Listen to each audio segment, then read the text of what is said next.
Here's the first lesson about the transformations of sine and cosine functions. In this lesson, we'll look at if I give you the equation of a transformed sine or cosine function, how can we graph it? And then in the second lesson, we'll do the opposite. I'll give you the graph, you'll come up with the equation.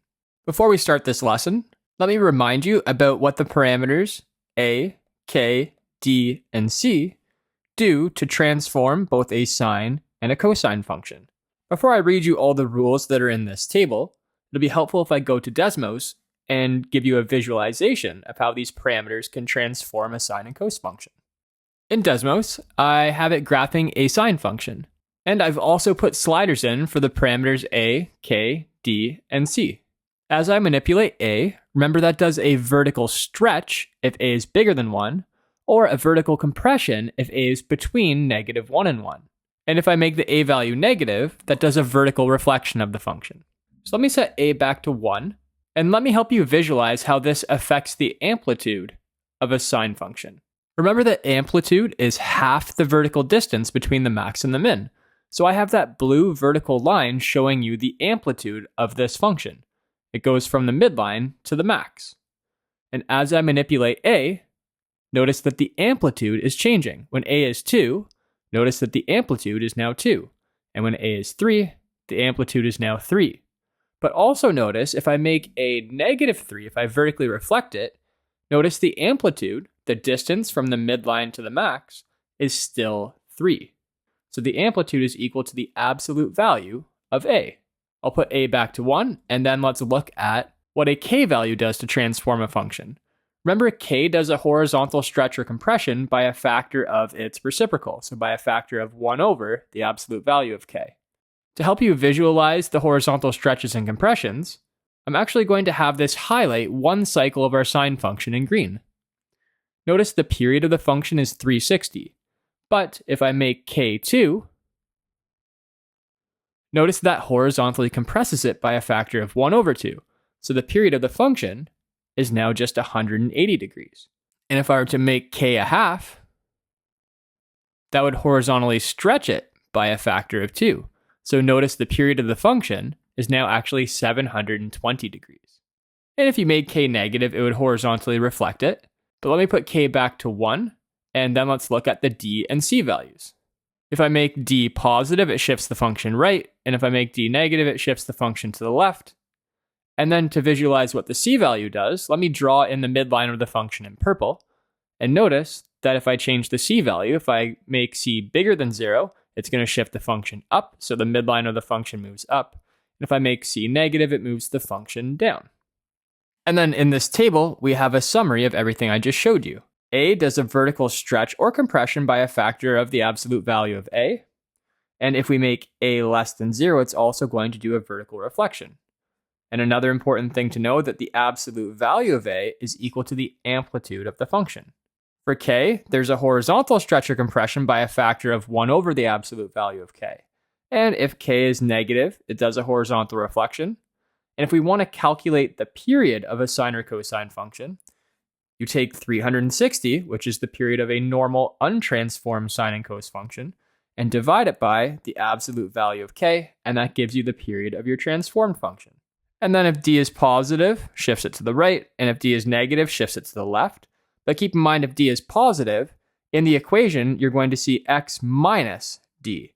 And if d is negative, you'll see x minus a negative, so it'll show up as plus d. And then if c is positive, shifts up, and if c is negative, shifts down. So we'll work with functions that have these a, k, d, and c parameters, like you'll see that function there, and this function here. We're going to work at graphing those. But before we can do that, you have to remember what a normal untransformed sine and cosine function looks like. So let's make a table of values for both sine x and cosine x. Let's start with sine x. Now when we graph y equals sine x, our independent variable on the x-axis is the angle of rotation, and y, on the y-axis, those values are the actual sine ratio of each angle of rotation.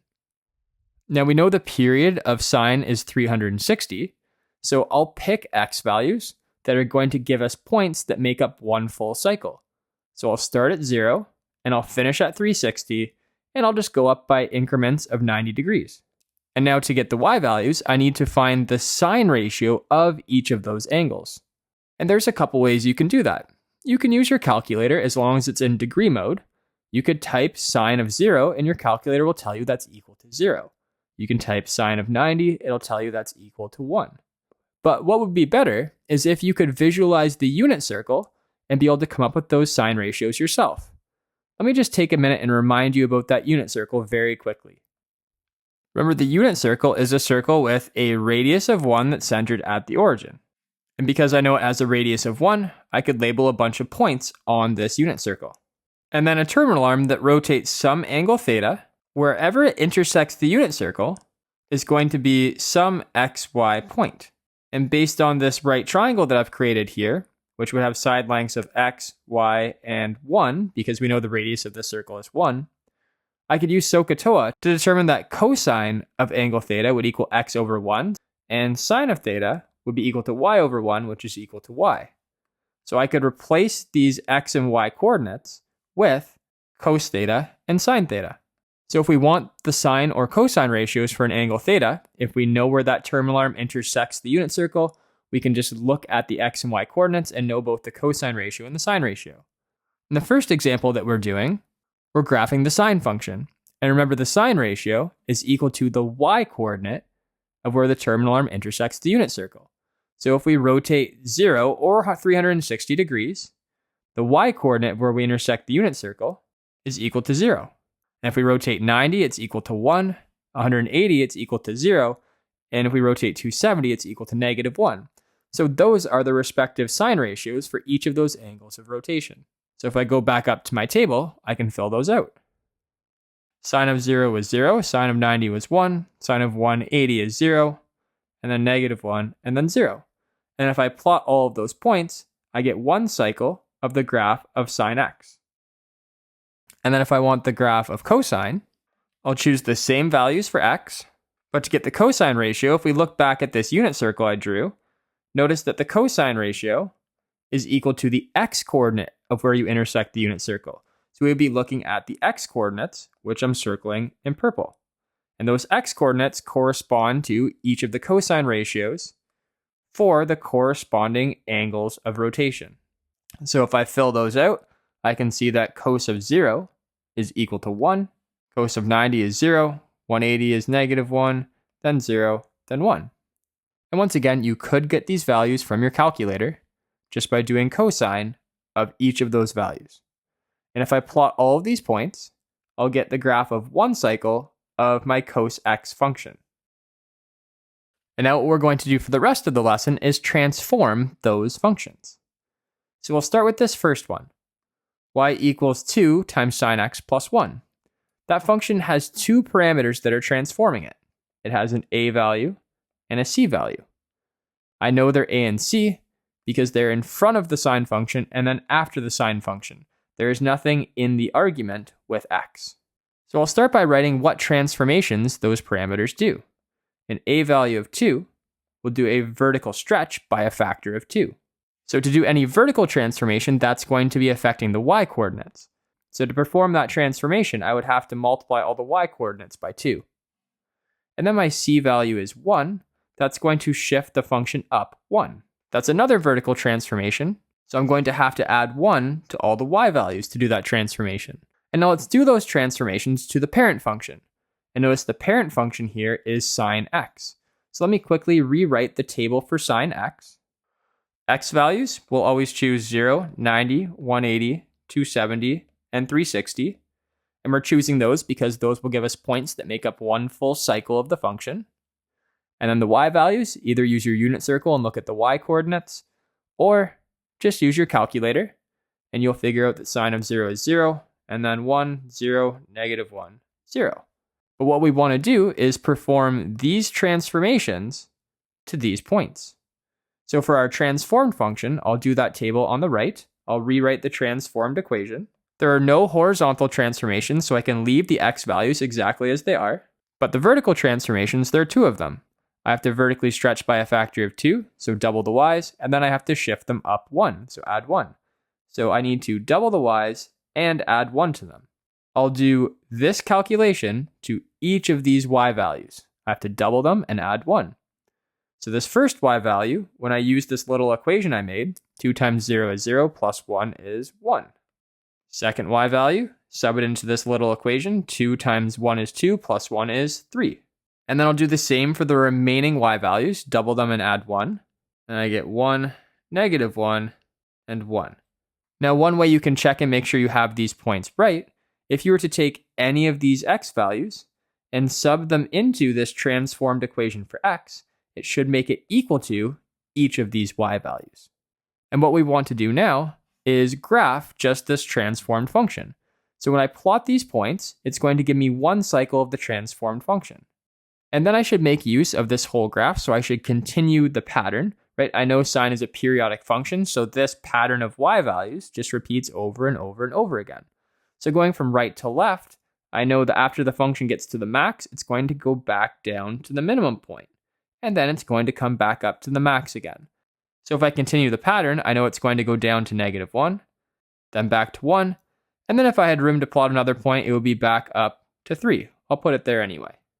And then if I connect these points, I have most of another cycle of this function.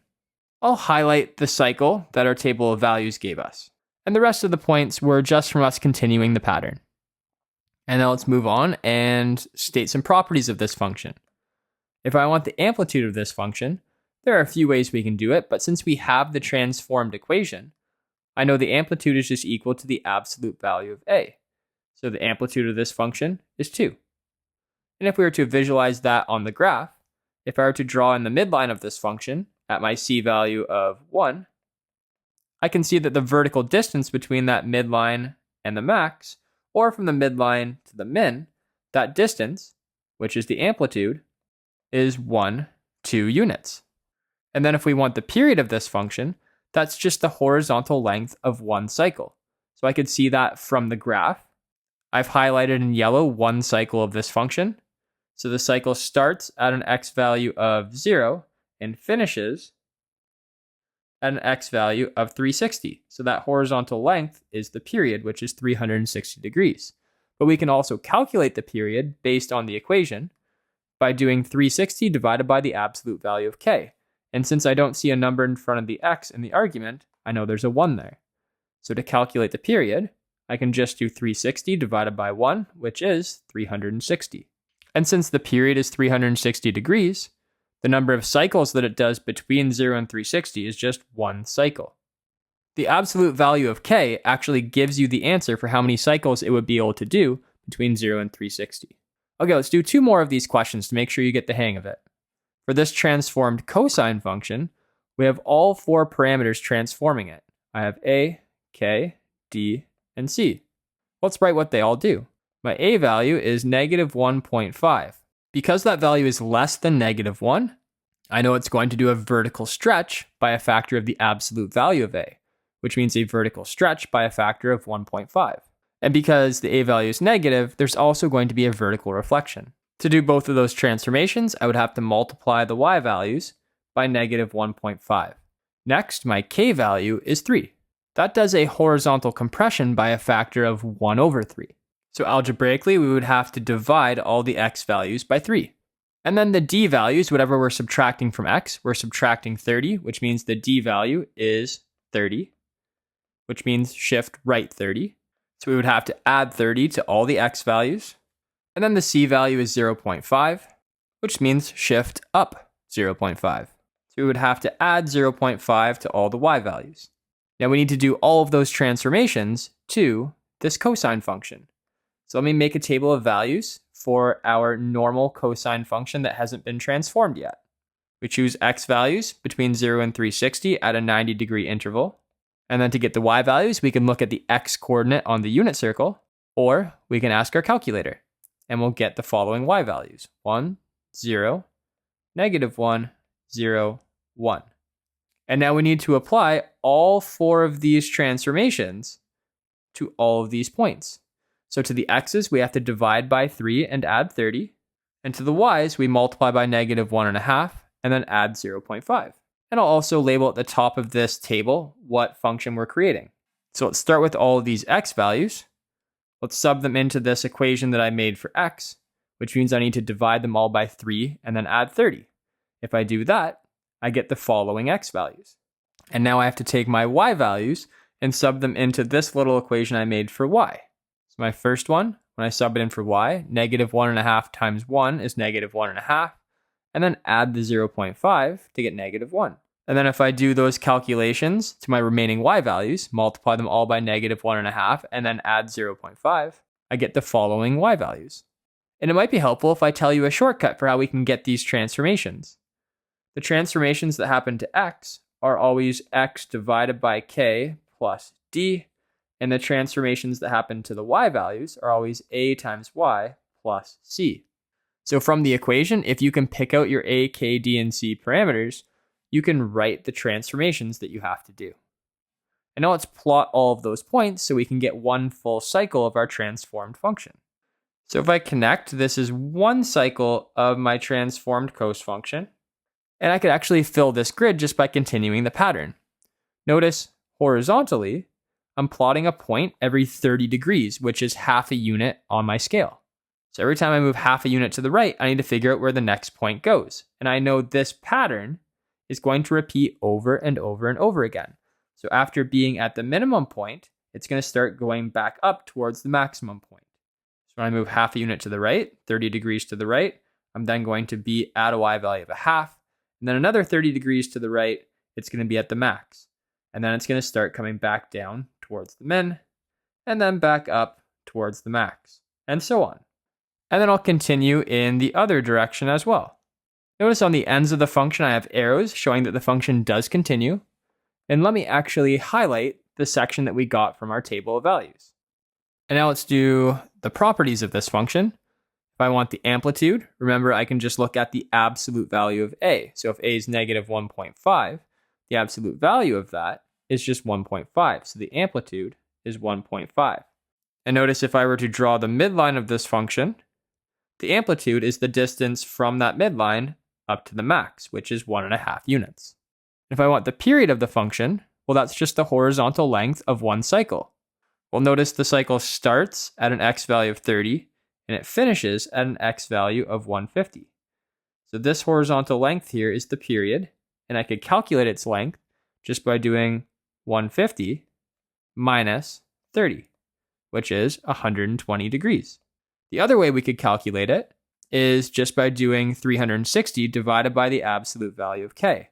So here's my k value of 3. If I wanted to calculate the period, what I could do is just do 360 divided by the absolute value of k. My k value is 3, so it'd be 360 divided by 3, which is 120 degrees. And because the period is 120, the number of cycles that could fit between 0 and 360 is going to be 3 cycles. And the absolute value of k actually tells us that number of cycles that'll fit between 0 and 360. So in this case, 3 cycles. And if we look at the graph, between 0 and 360, notice it does 1 cycle, 2 cycles, and then a 3rd cycle. So 3 cycles fit perfectly between 0 and 360. Let's do one final example. In this question, I don't see an a value, so I know the a value is 1, k is negative 4, d is 60, c is 2. Let's write what transformations those do. An a value of 1 doesn't do any transformations, multiplying by 1 doesn't change it. But a k value of negative 4 does 2 transformations. It does a horizontal compression by a factor of 1 over 4, and because it's negative, it also does a horizontal reflection. I could do both of those transformations by doing x divided by negative 4. The d value is 60, which means we have to shift right 60.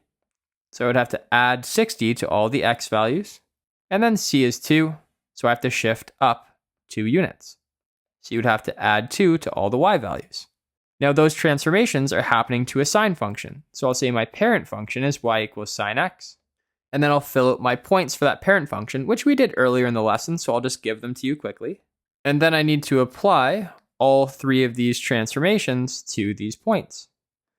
So to the x's, we said we have to divide them by negative 4 and add 60. And to the y's, we just have to add 2. And doing those transformations gives me this transformed sine function. So I'll take all the x's, and I'll divide them by negative 4 and then add 60. And then to all the y values, I just have to add 2. And then let me go ahead and graph all of those points. And those points form one cycle of this transformed sine function. I can fill the grid just by continuing the pattern. I noticed that I plotted a point every 22.5 degrees, which is every 1.5 units. So if I continue the pattern, if I move 1.5 units to the right, the function is going to continue down to get to the minimum point. And then I'll continue plotting a point every 1.5 units. And I'll do the same thing to the left. And now let's find these properties: amplitude, period, and number of cycles. So amplitude, remember, is just the absolute value of a, and a is 1. So the amplitude is just 1. That would mean that the vertical distance between the midline and the max is just 1 unit, which it is. The period of the function, the horizontal length of one cycle, well, I can see from the graph, a cycle starts at -30 and finishes at 60. That's a distance of 90 units horizontally. So the period is going to be 90 degrees. We could also calculate it just by doing 360 divided by the absolute value of k. So that would be 360 divided by 4, which also gives me the answer of 90 degrees. And because each cycle has a period of 90 degrees, I know that that will fit 4 cycles between 0 and 360. This absolute value of k, remember, just gives us that answer. 4 cycles fit between 0 and 360. So that's the end of that lesson. Hopefully you now feel comfortable graphing transformed sine and cos functions. Stay tuned to the next lesson, where I'll show you how to, given the graph of a transformed sine or cos function, come up with its equation. Jensen Math!